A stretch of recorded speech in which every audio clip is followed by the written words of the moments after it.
Chapter 21, The Lion Becomes the King of Beasts. After climbing down from the China Wall, the travelers found themselves in a disagreeable country, full of bogs and marshes and covered with tall, rank grass.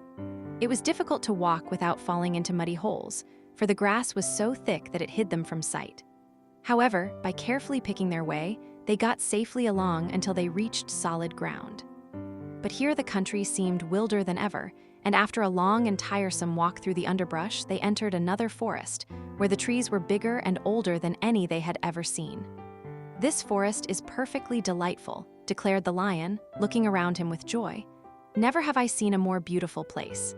"It seems gloomy," said the scarecrow. "Not a bit of it," answered the lion. "I should like to live here all my life.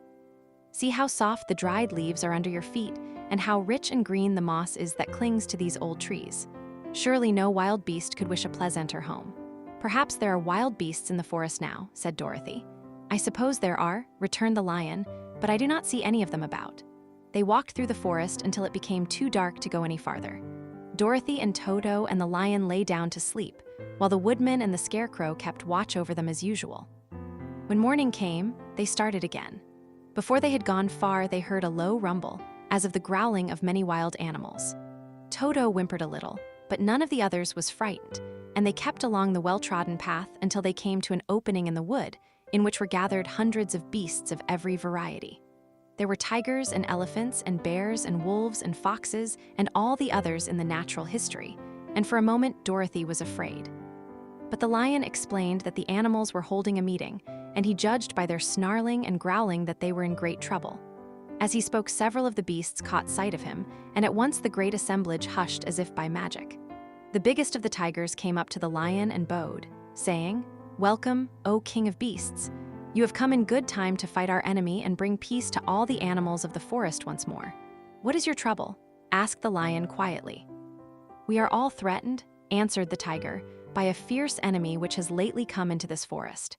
It is a most tremendous monster, like a great spider, with a body as big as an elephant and legs as long as a tree trunk." "Tree trunk?" "It has 8 of these long legs, and as the monster crawls through the forest, he seizes an animal with a leg and drags it to his mouth, where he eats it as a spider does a fly. Not one of us is safe while this fierce creature is alive, and we had called a meeting to decide how to take care of ourselves when you came among us." The lion thought for a moment. "Are there any other lions in this forest?" he asked. "No, there were some, but the monster has eaten them all. And besides, they were none of them nearly so large and brave as you. If I put an end to your enemy, will you bow down to me and obey me as king of the forest?" inquired the lion. "We will do that gladly," returned the tiger, and all the other beasts roared with a mighty roar. "We will." "Where is this great spider of yours now?" asked the lion. "Yonder among the oak trees," said the tiger, pointing with his forefoot. "Take good care of these friends of mine," said the lion, "and I will go at once to fight the monster." He bade his comrades goodbye and marched proudly away to do battle with the enemy. The great spider was lying asleep when the lion found him, and it looked so ugly that its foe turned up his nose in disgust. Its legs were quite as long as the tiger had said, and its body covered with coarse black hair.